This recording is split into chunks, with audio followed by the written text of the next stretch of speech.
bring him down, kick him.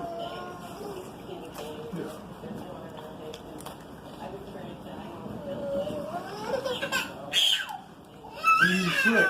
Mm-hmm. You know, what he's going to try and do is get back behind there. You understand? Peace. It's part 3. And we'll make this one real quick. So we was on Major Threat and how when I was in the talent show with them and I had to end up going up against my own rap group. So we both went to the finals and we never got to see who was going to win. Because unfortunately, the club got shot up that weekend. We did the talent show on Saturday and that Sunday it got shot up. So they closed the club down. We stayed together for a while. We got a couple accolades, like we went to Jack the Rapper, we did a show. We ended up on the professional stage. I met Def Squad. They passed us off the mics. Keith Murray actually gave me my mic. We came back home. We started a show for Dr. Dre. I met Suge Knight. He actually is a cool person. I don't know what people be talking about. Of course you're going to be negative in certain lights, but he was cool to me. But anyway, make a long story short, because I got to go into my job, my brother ended up going to prison. So we lost our manager, we lost all our connects.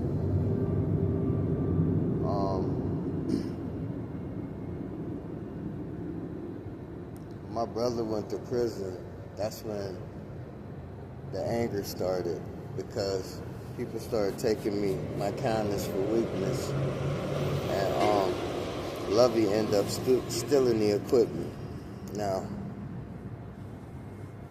I tried a couple times to come to his crib and get the equipment.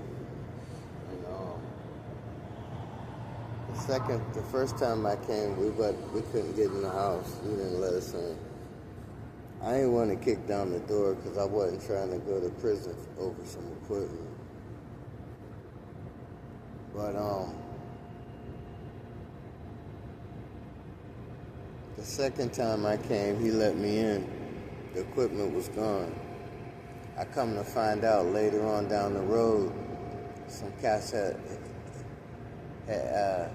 offered for him to hold the equipment there. And then Karma bite him in the ass, and Karma ended up happening to where they stole the equipment from him. So to make a long story short, that's another reason why you shouldn't be in groups at first until some people that you know for a fact you can trust. So after that, I kind of fell back on music. I still perform with Emoja here and there. There's some teaching people how to play the African drums, teaching people the basic rudiments of playing the drums, how to read music. But then I just fell back from music, period. And as I was traveling, I started traveling, and I started getting out of Pittsburgh, and I tried Alabama first. I seen my family out there, chilled out there for a minute, came back, and I ended up getting my first charges. I ended up getting in a high-speed chase in my car that I had.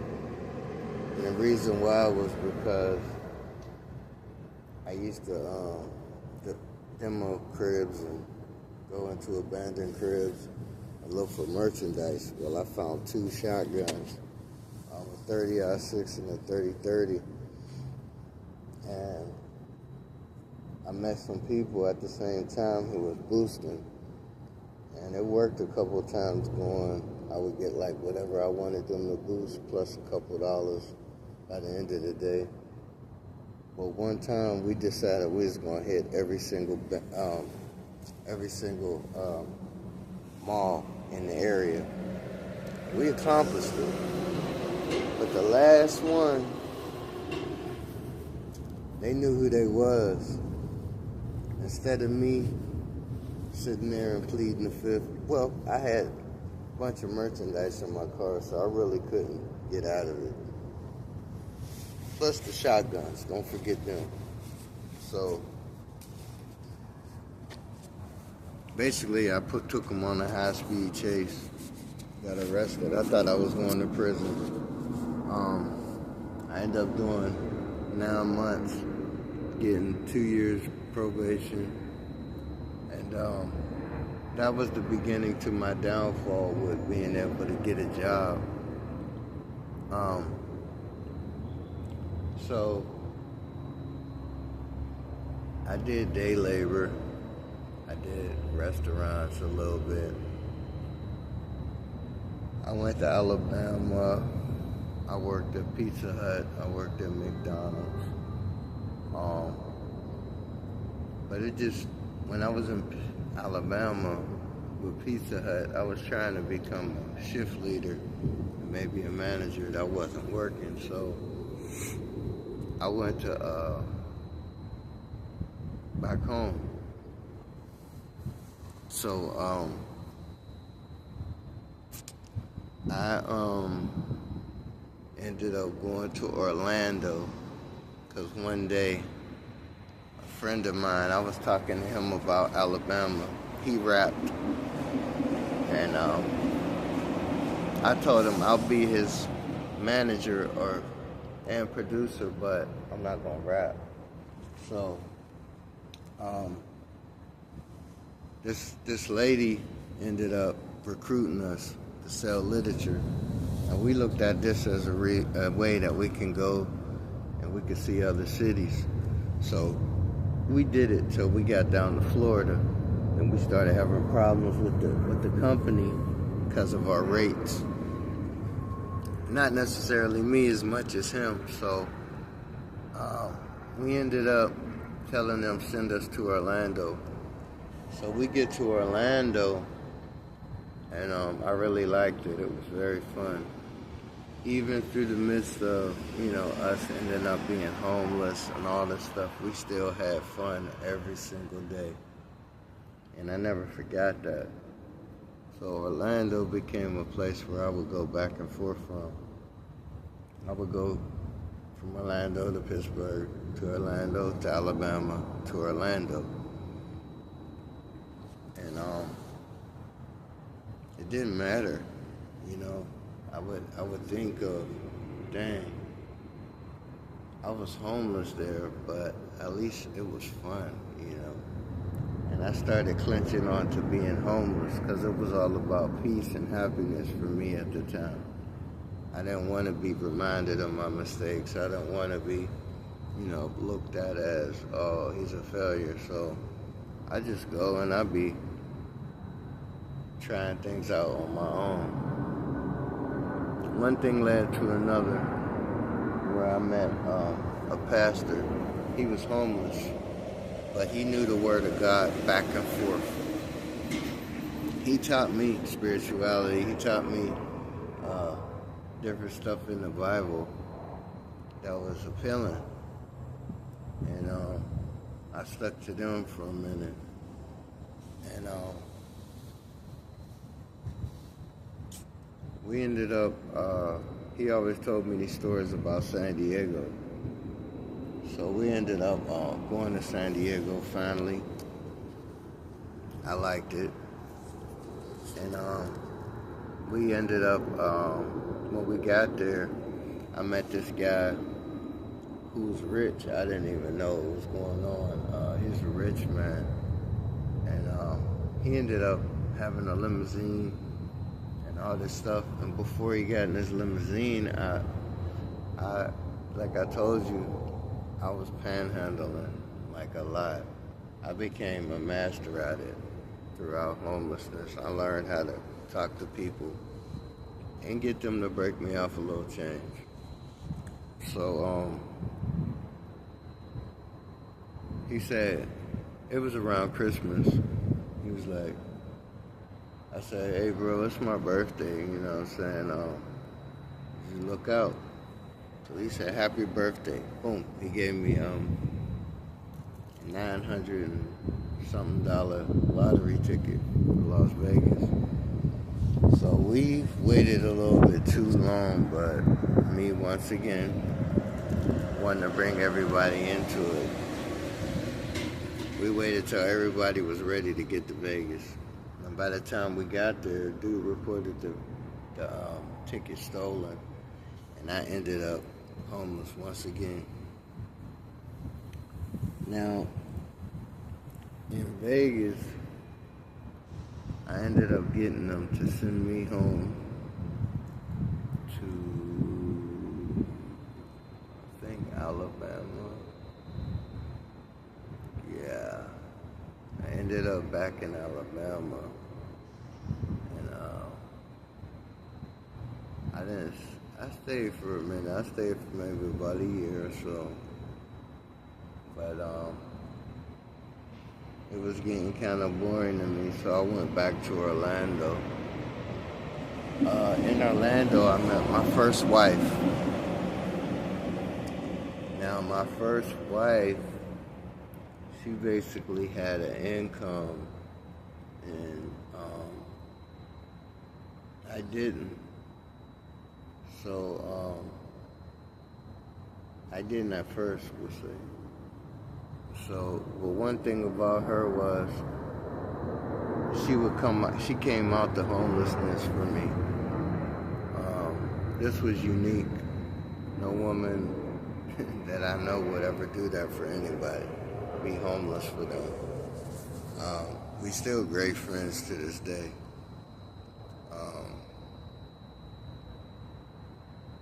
Slept on the street with me. We traveled from state to state. We stayed together for about 7 years. We was married for like maybe 4 or 5 of those years.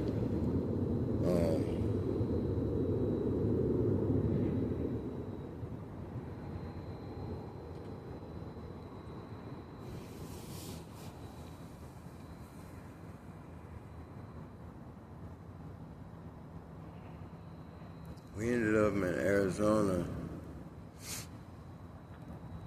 and a little bit of turmoil happened. It was just a bad argument. I was going to school. I started school, became a dental assistant.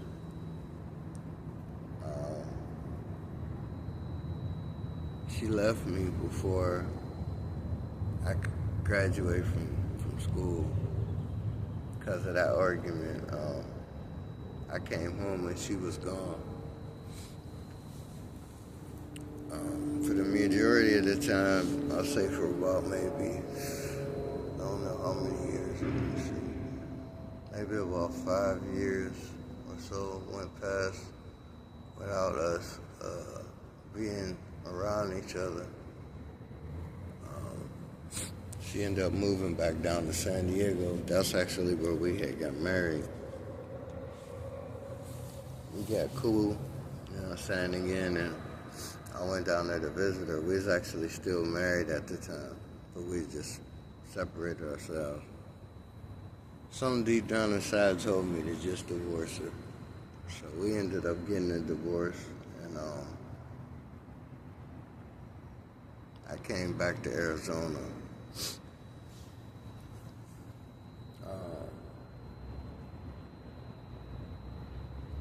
I ended up, by the time I got a job at this airport, it was janitorial. I became a floor tech. During my ventures, I met my second wife. She was a TSA at the time. And we clicked. Good conversation. I think she was stable. I was stable. So we started dating. We planned our first child. We planned to get married by our second child.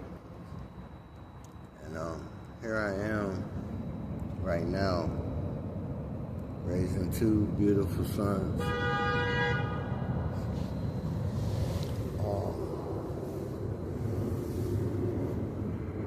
I love the situation. I'm learning a lot. I'm learning how to not make the mistakes that I made in my last relationship, even though I do kind of make some of those mistakes still. There's still some arguing going on. We have our ups and our downs, but I'm sticking through, and I'm gonna make sure that my kids don't go through the things that I had to go through. They're gonna see their dad every day. On my days off, I'm gonna spend time with my kids. It's not gonna be months and months and months before I see my kids.